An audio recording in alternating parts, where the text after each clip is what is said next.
আসসালামু আলাইকুম এভরিওয়ান, সবাই কেমন আছেন? সবাইকে জানাচ্ছি শুভ সকাল। সকাল সকাল উঠেই আমি আগে ছেলের খাবারের তৈরি করার জন্য বেশিটাই ব্যস্ত থাকি, কিন্তু আজকে ছেলে ঘুমাচ্ছে, এখনও ওঠেনি, তাই তার জন্য আগে নুডলসটা রান্না করে নেব। যদিও আমি ওই থাই স্যুপ প্যাকেটের ওটাই নিয়ে নিচ্ছি এবং সাথে সামান্য একটু গাজর অ্যাড করব, আর হলো একটা ডিম আগেই সেদ্ধ বসিয়ে নিয়েছি। আর এই যে যা যা রান্না করব দুপুরের জন্য সেগুলোও বের করে নিয়েছি।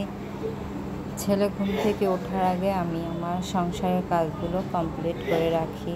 সকলেই ঘুমাচ্ছে, শ্বশুর অফিসের কাজে বের হয়ে গেছে খুব সকাল সকাল, শাশুড়িও ঘুমাচ্ছে।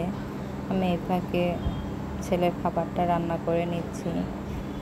আগে সেদ্ধ হয়ে যাচ্ছে গাজরটা, তারপরেই আমি একটু সামান্য পানি নিয়ে প্যাকেটের পাউডারটা মিক্স করে নিলাম, যে দিয়ে দিলাম।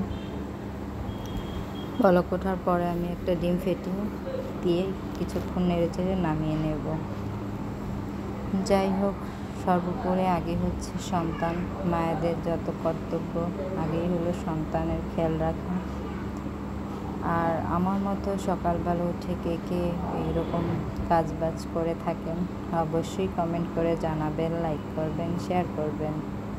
ছেলের খাবার রেডি হওয়ার পরে আমাদের খাবারের প্রসেসিংয়ে চলে যাব।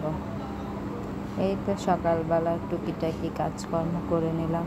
এই যে গোলা পরোটা বানাবো, আমি প্রায় বানিয়ে থাকি। আপনারা হয়তো বা যারা এর আগে আমার ভিডিও দেখেছেন তারা অবশ্যই জানেন, কেন রুটি বেলার ঝামেলা আমার খুব কষ্ট হয়ে যায়। বেলতে হয়, মাখতে হয়, তারপর ভাজতে হয়, তাতে অনেকটা সময় প্রয়োজন। আর এভাবে একটু পানি দিয়ে গুলিয়ে নিয়ে হালকা তেলে ভাজলেই একদম পরোটার মতনই হয়ে যায়। তাই আমি প্রতিদিন সকালের নাস্তা এটাই বানাই বেশিরভাগ সময়, কেননা রুটি ভাজতে খুবই প্যারা হয়, আর সহজে যেটা হয়ে যায় সেটাই আমি করি।